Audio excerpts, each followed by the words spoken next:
And I tried hard to be proud of my service, but all I could feel was shame. And racism could no longer mask the reality of the occupation. These were people, these were human beings. I've since been plagued by guilt anytime I see an elderly man, like the one who couldn't walk, who we rolled onto a stretcher and told the Iraqi police to take him away. I feel guilt anytime I see a mother with her children, like the one who cried hysterically and screamed that we are worse than Saddam as we forced her from her home. I feel guilt anytime I see a young girl, like the one I grabbed by the arm and dragged into the street. We were told we were fighting terrorists. The real terrorist was me, and the real terrorism is this occupation.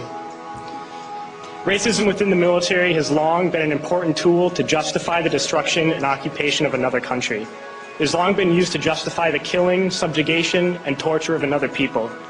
Racism is a vital weapon employed by this government. It is a more important weapon than a rifle, a tank, a bomber, or a battleship. It is more destructive than an artillery shell, or a bunker buster, or a Tomahawk missile.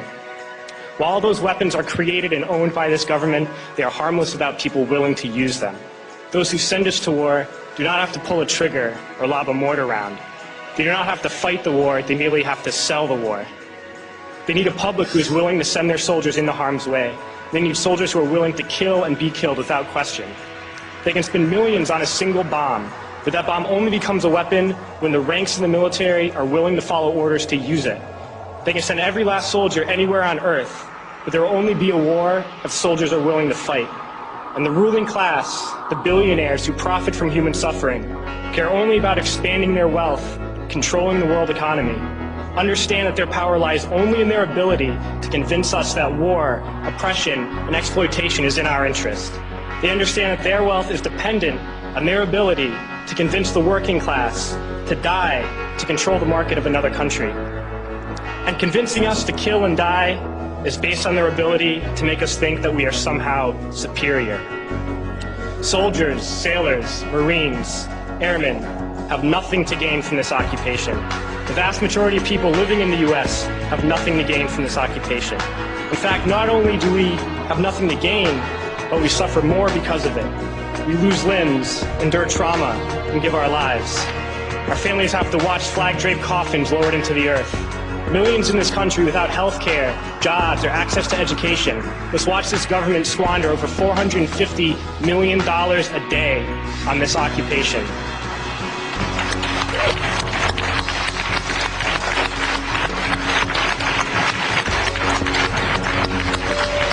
Poor and working people in this country are sent to kill poor and working people in another country to make the rich richer. And without racism, soldiers would realize that they have more in common with the Iraqi people than they do with the billionaires who send us to war.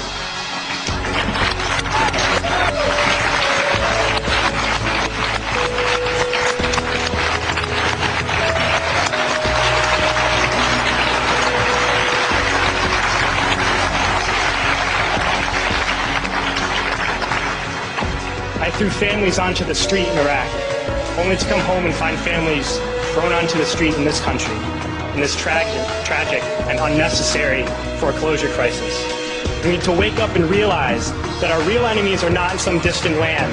They're not people whose names we don't know and cultures we don't understand. The enemy is people we know very well and people we can identify. The enemy is a system that wages war when it's profitable. The enemy is the CEOs who lay us off from our jobs when it's profitable. It's the insurance companies who deny us health care when it's profitable.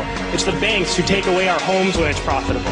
Our enemy is not 5,000 miles away. They are right here at home. If we organize and fight with our sisters and brothers, we can stop this war, we can stop this government, and we can create a better world.